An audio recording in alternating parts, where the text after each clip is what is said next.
5 साल की अविका कमरे के दरवाजे की चौखट से लगी आंखों में आंसू भर अपने पिता मोहन को अपनी माँ ममता को बुरे तरीके से मारते हुए देख रही थी।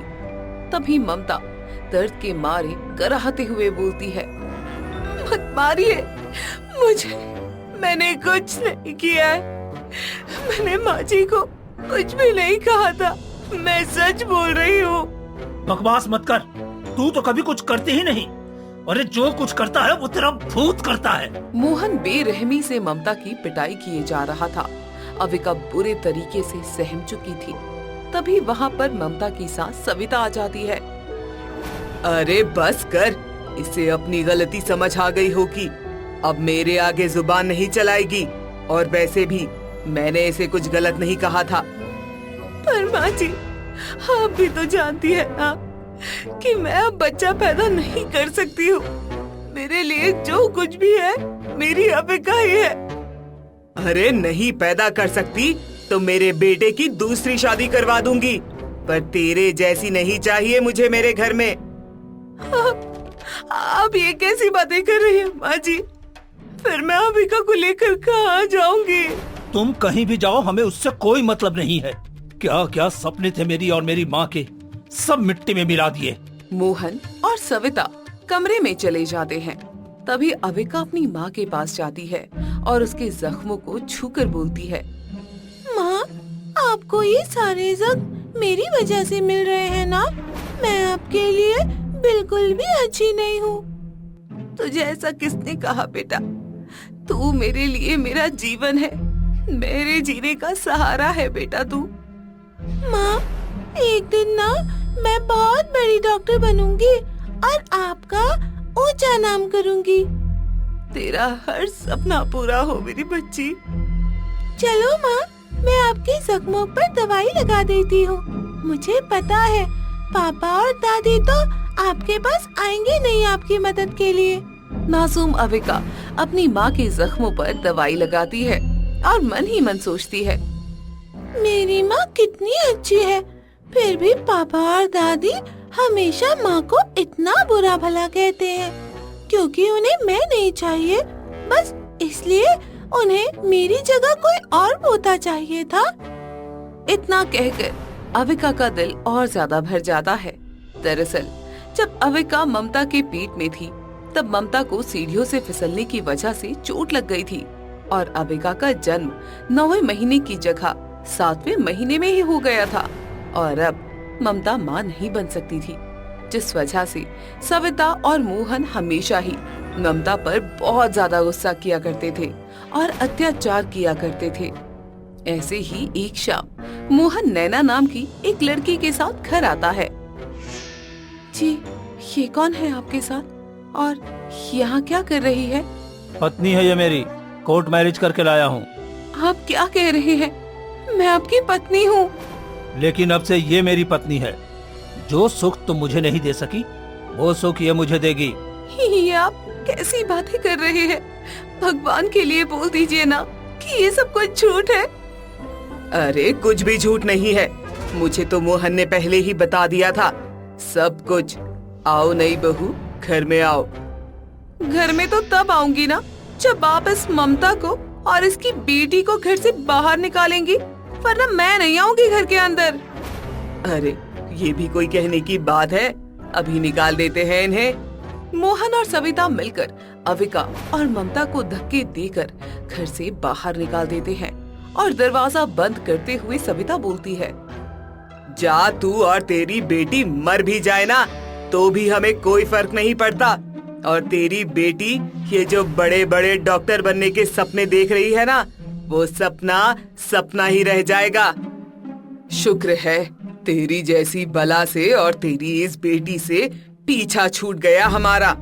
इतना कहकर सविता ममता और अविका के मुंह पर दरवाजा बंद कर देती है।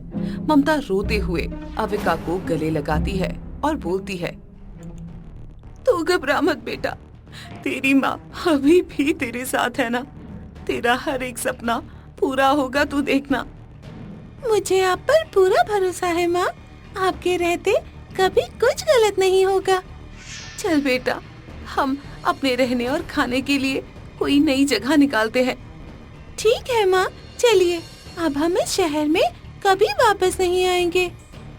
अपनी बेटी का हाथ पकड़े ममता हमेशा हमेशा के लिए अपने ससुराल वाले शहर को छोड़कर एक गांव में चली आती है और अपना एक छोटा सा टूटा फूटा घर बनाती है।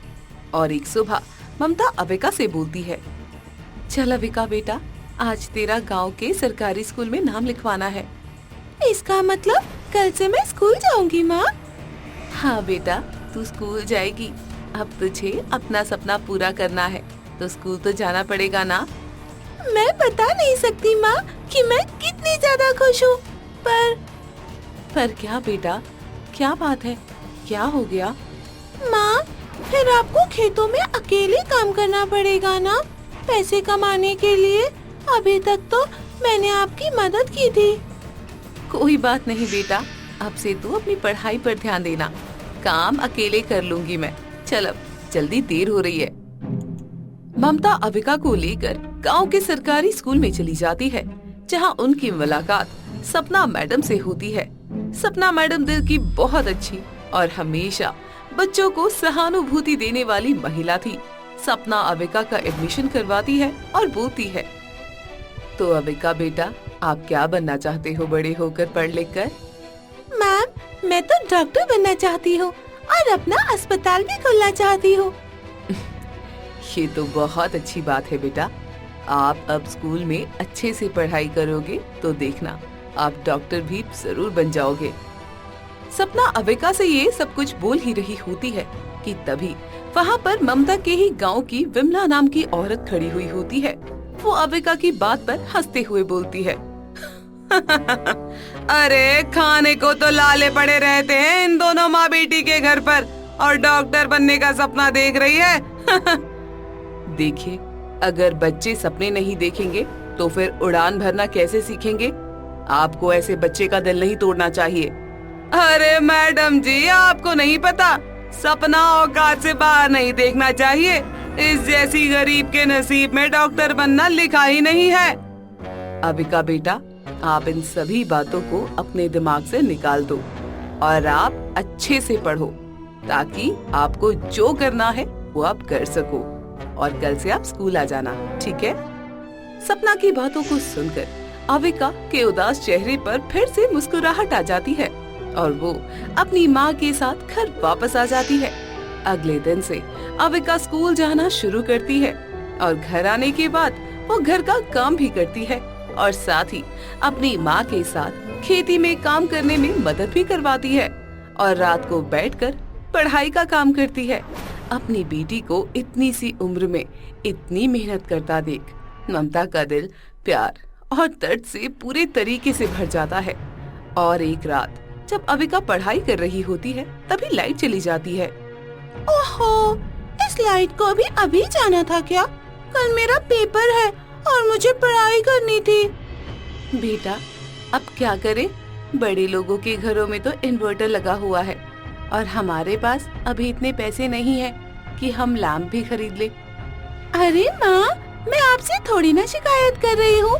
अब लाइट चली गई तो भला इसमें आपका क्या कसूर? पर बेटा, अब तू पढ़ाई कैसे करेगी? कल तेरी परीक्षा है ना, परीक्षा कैसे देगी तू?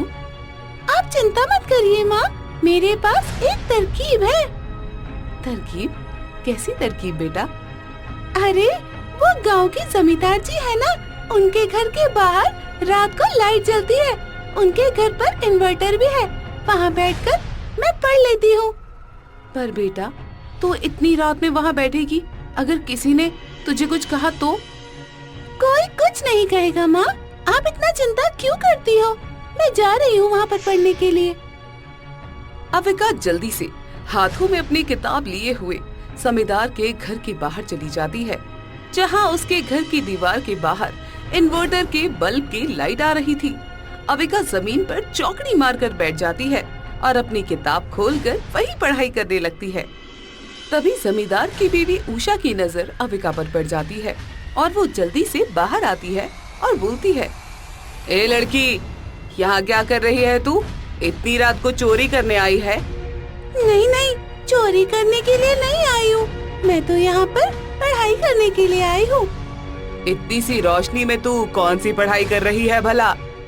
ये पढ़ाई कर रही हूँ, कल मेरी परीक्षा है ना, और हमारे घर में लाइट नहीं है, इसलिए मैं यहाँ आई। चल चल जा यहाँ से, बड़ी आई परीक्षा देने वाली। अच्छे से पता है मुझे तुम जैसे गरीबों के लक्षण। आप कहना क्या चाहती है? मैं सच में यहाँ पर पढ़ाई के लिए आई थी। पढ़ाई करने नहीं, तुम यहाँ पर चोरी करने आई थी। किताब की आड़ में तू बस हाथ साफ करने की तैयारी में थी। चल निकल जाए यहाँ से, वरना पूरे गांव में शोर मचाकर अभी तुझे और तेरी माँ को गांव से निकलवा दूंगी। उषा की बातें सुनकर अविका की आंखों में आंसू आ जाते हैं और वो अपने घर चली जाती है और वहाँ जाकर वो अपनी माँ को सारी बातें बताती है।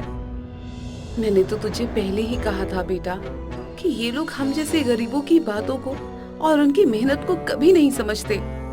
अरे कोई बात नहीं माँ, आप मोमबत्ती ही जला दीजिए, मैं उसी की रोशनी से पढ़ लूंगी, लेकिन अपनी परीक्षा की तैयारी में जरूर करूंगी मैं। ममता अविका के लिए मोमबत्ती जला देती है और अविका सारी रात मोमबत्ती की रोशनी में बैठकर अपनी परीक्षा की तैयारी करती है।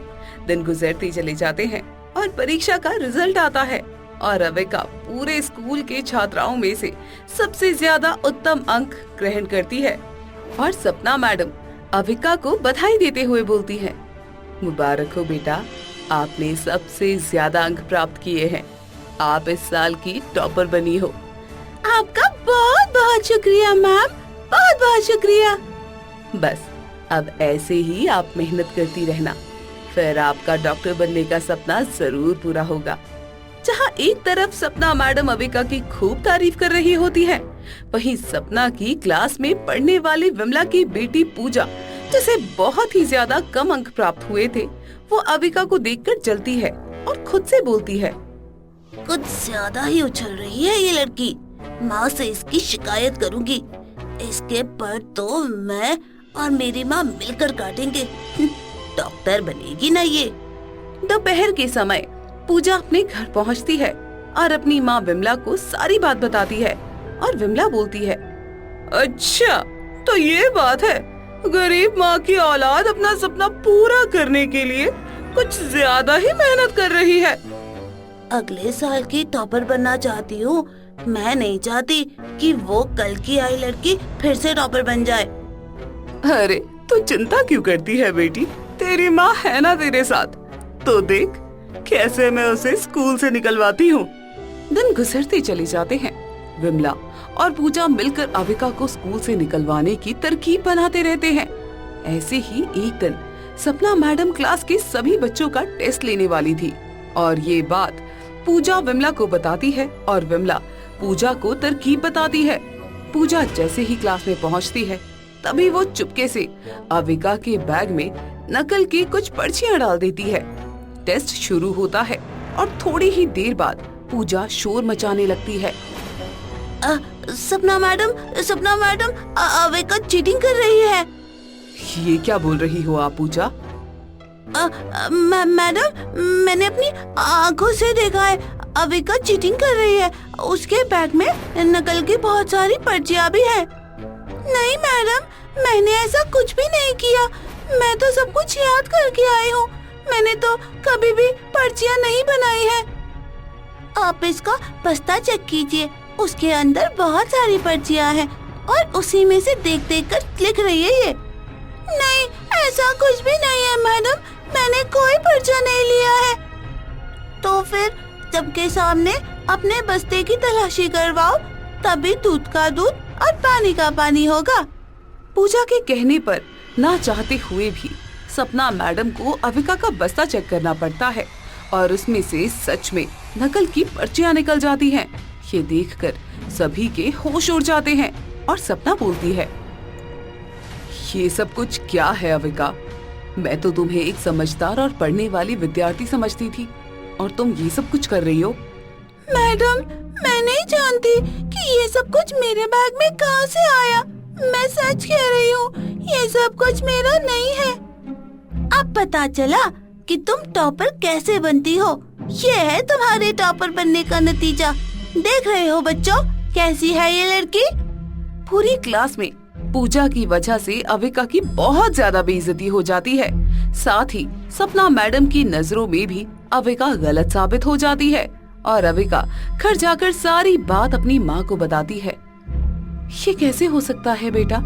मुझे तुझ पर पूरा भरोसा है, तू तो ऐसा कुछ भी नहीं कर सकती।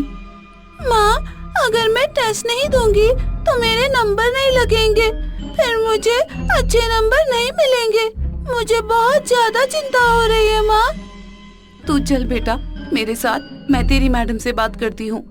ममता अविका को लेकर वापस से स्कूल जाती है और वहाँ पर सपना मैडम से बोलती है, मैडम जी, आप तो मेरी बेटी को जानती है ना, वो सपने को पूरा करने के लिए जी तोड़ मेहनत करके पढ़ाई कर रही है ताकि वो स्कूल को अच्छे नंबरों से पास कर सके। मैं जानती हूँ, लेकिन आपकी बेटी के बैग से ही निकली हैं ये पर्चियाँ। मेरी बेटी की नहीं है मैडम, भगवान के लिए मेरी बेटी को ऐसे स्कूल से मत निकालिए, उसे उसकी पढ़ाई पूरी करने दीजिए। गरीब का सपना पूरा होने के लिए उसकी मदद कीजिए मैम। ममता के बार बार कहने पर सपना मुस्कुराकर अविका के कंधे पर हाथ रखती है और फिर से उसे कक्षा में बिठा देती है। दिन गुजरते चले जाते हैं और आखिरकार सपना हर साल टॉप करके अपनी 12वीं की पढ़ाई को पूरा कर लेती है और साथ ही अपनी माँ की भी खूब मदद करती है। गरीब ममता की बेटी को इतनी मेहनत करता देख सभी गांव वालों को ममता और अविका से बहुत जलन हुआ करती थी। ऐसे ही एक दिन जब अविका और ममता बाजार से घर आ रही होती हैं, तभी रास्ते में उन्हें विमला और सरला मिलती है। स्कूल तो पास कर लिया इस गरीब ने, अपनी बेटी को लेकिन अब आगे की क्या? अरे वही तो, अभी तक तो सरकार के पैसों पर चल गई इसकी बेटी, अब क्या अपना सपना पूरा करने के लिए सरकार से उधार पैसे भी लेगी? पता नहीं लोग भी कैसे कैसे सपने देखते हैं यहाँ। अच्छे अच्छे घरों के लोगों के बच्चे डॉक्टर नहीं बन पा रहे और ये चली है डॉक्टर बनने। अरे ये डॉक्टर छोड़ो बहन, ये तो अपना अस्पताल तक खोलने का सपना देख लेती है। अरे अब इस गरीब को कौन बताए, जिसके पास खुद के इलाज के पैसे नहीं है वो लोगों के इलाज के लिए अस्पताल नहीं बनवा सकती। आप लोगों की दिक्कत क्या है? क्यों आप लोग बार बार मुझे और मेरी बेटी को परेशान करते हैं? माँ, आप क्यों गुस्सा कर रही है? इन्हें जो कहना है कहने दीजिए ना। अरे हम तो सच ही कह रहे हैं, झूठ नहीं कह रहे। मुंह के बल गिरोगे तुम दोनों माँ बेटी। हाँ, ये कहकर सरला और विमला मुंह मोड़ती हुई वहाँ से चली जाती हैं। खेतों में अब तक मेहनत करके जो ममता ने पाई पाई करके पैसा जोड़ा था, उन पैसों से ममता शहर में अविका का मेडिकल कॉलेज में दाखिला करवा देती है और अविका पूरी मेहनत के साथ अपने मेडिकल कॉलेज में पढ़ाई करती है। लेकिन वहाँ पर भी अविका को खूब चुनौतियों का सामना करना पड़ता है, लेकिन आखिरकार अविका अपना सपना पूरा करती है और डॉक्टर बन जाती है और डॉक्टर की वर्दी पहने अपने घर आती है। मेरी बच्ची कितनी सुंदर लग रही है डॉक्टर की वर्दी में। भगवान तुझे बुरी नजर से बचाए रखे मेरी बच्ची। मेरा तो ये सपना आपकी वजह से पूरा हुआ है माँ। अगर आपने साथ ना दिया होता तो मैं कभी अपना सपना पूरा न कर पाती।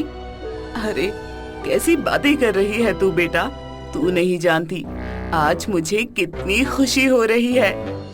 डॉक्टर तो मैं बन गई माँ, बस अब मुझे अपने सपने का दूसरा हिस्सा पूरा करना है। लेकिन बेटा वो सब कुछ तू कैसे करेगी?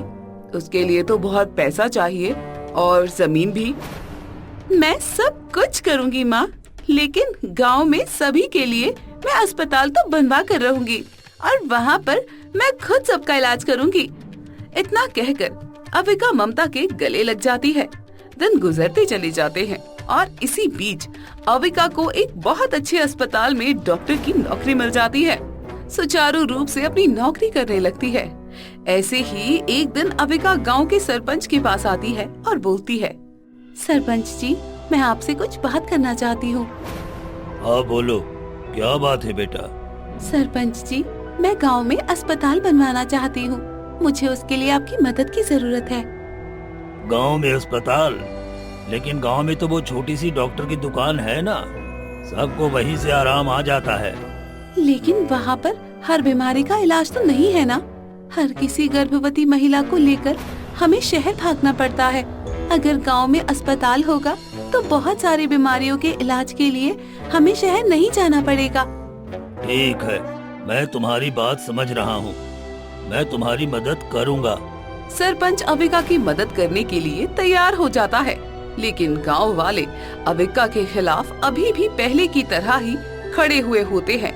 जैसे तैसे करके अविका को गांव में अस्पताल बनवाने के लिए जमीन मिल जाती है और अविका कंस्ट्रक्शन का काम शुरू करवा देती है और साथ ही अपनी नौकरी भी करती है। इसी बीच एक दिन कंस्ट्रक्शन वाली जगह पर दो आदमी आते हैं और बोलते हैं, ये काम यहीं रोक दो, यहाँ कोई अस्पताल नहीं बनेगा। लेकिन क्या हो गया? क्या दिक्कत है यहाँ पर अस्पताल बनवाने में? क्योंकि ये जमीन सरकारी है मैडम, आप यहाँ पर कोई काम नहीं करवा सकती हैं। कैसी बातें कर रहे हैं आप? मेरे पास इस जमीन के कागज हैं। ये सरकारी जमीन नहीं है। आप सरकार के ऊपर हैं क्या मैडम? बोल दिया ना कि यहाँ अस्पताल नहीं बनेगा, मतलब नहीं बनेगा। अच्छा, पर आपके पास क्या प्रूफ है जो आप बोल रहे हैं कि ये सब कुछ सच है? तभी वो आदमी अपनी जेब में से एक कागज निकाल कर अविका को देता है, जिसे देख अविका भी दंग रह जाती है। अब तो यकीन हो गया ना मैडम। चलो चलो, अभी कभी कंस्ट्रक्शन का काम रोको, अब यहाँ कुछ नहीं बनेगा। दोनों आदमी अविका से बहस कर रहे होते हैं कि तभी वहाँ पर गांव वालों की भीड़ जमा हो जाती है। ये लो, अब ये लड़की अपने आप को सरकार से भी ऊपर समझ रही है। अपने दम पर अस्पताल बनवाने के चक्कर में कैसे मुंह के बल आकर नीचे गिरी है। अरे हमने तो पहले ही कहा था, अपने कदमों को वही रोक ले। सिर्फ डॉक्टर बन जाने से कुछ नहीं होता। अरे ये अस्पताल बनवाना इसके बस की नहीं है। सही बोल रहे हैं मैडम ये लोग। आप जो काम कर रही हैं ना झोला छाप डॉक्टर का, वही कीजिए। आप जैसे बहुत डॉक्टर हैं जो अस्पताल बनवाना चाहते हैं, इस हिसाब से तो हर गांव में 10 अस्पताल बन जाएंगे। अविका कुछ नहीं कहती है और उस आदमी के दिए हुए कागज को लेकर वहाँ से चली जाती है। जिसके बाद अविका उस कागज को लेकर सरकारी दफ्तर पहुँचती है, जहाँ वो देखती है कि गांव के बिरजू और चुन्नीलाल नाम के दो आदमी, जिनकी गांव में ही दो छोटी छोटी डॉक्टर की दुकान थी, वो अंदर बैठे बड़े साहब को खूब सारे पैसे देते हुए बोल रहे हैं। जितने पैसे आपने मांगे थे ना, हम ले आए हैं। बस अब गांव में अस्पताल नहीं बनना चाहिए। बिल्कुल, अगर अस्पताल बन गया तो हमारी तो रोजी रोटी पर ताला ही लग जाएगा। इतने समय से हम लोग गांव वालों को सस्ती नकली दवाइयाँ खिला खिला कर अपना ग्राहक बनाए हुए हैं। अगर उन्हें सही दवाइयाँ और सही इलाज मिल गया तो हम दोनों का क्या होगा? हमारी तो रोजी रोटी ही खत्म हो जाएगी। अरे अब जब तुम दोनों पैसे ले ही आए हो तो फिर चिंता मत करो। अस्पताल तो अब इस गांव में बिल्कुल नहीं बनेगा। अच्छा, तो ये सब कुछ हो रहा है यहाँ पर? इन सब का भांडा तो मैं अब फोड़ती हूँ। अविका जल्दी से अपना मोबाइल निकालती है और पूरे दृश्य को अपने फोन में रिकॉर्ड कर लेती है और उसके बाद उसे इंटरनेट पर वायरल कर देती है। और 2 ही दिनों के अंदर बिरजू और चुन्नीलाल और साथ ही सरकारी दफ्तर के बड़े साहब का काला चिट्ठा सबके सामने आ जाता है। बिरजू और चुन्नीलाल दोनों ही फिर से दफ्तर पहुंचते हैं और बड़े साहब से बोलते हैं, ये सब क्या कुछ हो रहा है? आखिर किसने ये वीडियो रिकॉर्ड करके डाला है? अरे और किसने? उस अबिका ने ही डाला होगा। ये लड़की कुछ ज्यादा ही उड़ रही है अस्पताल बनाने के चक्कर में। अब इसे दूसरे तरीके से मजा चखाना होगा। अरे जो करना है कर लो, मैं तो सस्पेंड हो ही गया हूँ, लेकिन तुम्हारी वजह से जो मेरा नुकसान हुआ है ना, उसकी भरपाई भी तुम दोनों ही करोगे। गुस्से में बौखलाए हुए बिरजू और चुन्नीलाल जल्दी से अविका के घर पहुंचते हैं और गुस्से में वो अविका और ममता को धमकाते हुए बोलते हैं, लड़की, तूने जो करना था ना कर लिया, लेकिन अब तो कुछ नहीं करेगी। तू और तेरी माँ आज रात ये गांव छोड़कर चले जाओ, वरना कल तक हम तुम दोनों की लाश बिछा देंगे। और सुन, इस बात को हल्के में मत लेना। बहुत सपने पूरे करने का शौक चढ़ा है ना तुझे? ये सपने देखने वाली आंखें ही निकाल लेंगे हम दोनों। हमारा कारोबार इस गांव में पहले से जमा हुआ है, और अगर तूने हमारा कारोबार छीनने की कोशिश की ना, तो हमसे बुरा कोई नहीं होगा। चुन्नीलाल और बिरजू इतना बोलकर वहाँ से चले जाते हैं। तभी ममता बोलती है, ये सब कुछ क्या है बेटा? ये क्या हो रहा है? आखिर ये लोग कौन हैं? हमें क्यों धमका रहे हैं? हमारी इनसे क्या दुश्मनी है? माँ, ये सब कुछ जो भी हो रहा है ना, इसके पीछे इन्हीं दोनों का हाथ है। मैं आपको बताती हूँ। सारी सच्चाई अपनी माँ को बताती है अविका, जिसे सुनकर ममता के भी होश उड़ जाते हैं। हे भगवान, क्या जमाना आ गया है। कोई किसी गरीब को आगे बढ़ने ही नहीं देना चाहता। आजकल तो लोगों की भलाई का जमाना ही नहीं है। आप चिंता मत कीजिए माँ, बाकी लोगों को तो सारा सच पता चल गया है। अब बस गांव वालों को सारा सच बताना बाकी है। लेकिन बेटा, तू क्या करेगी? तेरी जान को तो खतरा है और मैं नहीं चाहती कि तुझे कुछ हो। मुझे कुछ नहीं होगा माँ। अब मैं सारे सबूत लेकर सरपंच जी के पास जा रही हूँ। अब वही सबको सब कुछ सच सच बताएंगे। अविका सारे सबूत लेकर सरपंच जी के पास पहुँचती है और रोते हुए उनसे बोलती है, सरपंच जी, क्या मैं कुछ गलत कर रही हूँ जो मेरे ही गांव के लोग मेरे खिलाफ खड़े हुए हैं? अरे क्या हो गया बेटा, जरा खुल कर बताओ। गांव के कुछ लोगों ने जबरदस्ती मेरे खिलाफ ये साजिश रची है और अस्पताल की जमीन को सरकारी जमीन बताकर अस्पताल बनने का काम रुकवा दिया है। ये देखिए। इतना कहकर अविका दफ्तर से लेकर घर पर आकर धमकी देने तक की सारी वारदात सरपंच जी को बताती है। सारा सच जानकर सरपंच भी हैरान हो जाते हैं और गांव के सभी लोगों को तुरंत पंचायत में बुलाते हैं। आप सभी लोग क्या कह रहे हैं? अरे बिल्कुल सही कह रहे हैं। इसके जैसी झोला छाप डॉक्टर की बातों में आकर हम ऐसे ही गांव में अस्पताल थोड़े ना बनने देंगे। और नहीं तो क्या, हमें इसके इलाज पर कोई भरोसा नहीं है। जब कोई आप लोगों के लिए अच्छा करना चाह रहा है तो आप उसे रोक क्यों रहे हैं? रहने दीजिए सरपंच जी, इन लोगों को कुछ समझ नहीं आएगा। ये लोग तो बस गरीबों के सपनों को पैरों तले रौंदना जानते हैं और कुछ नहीं।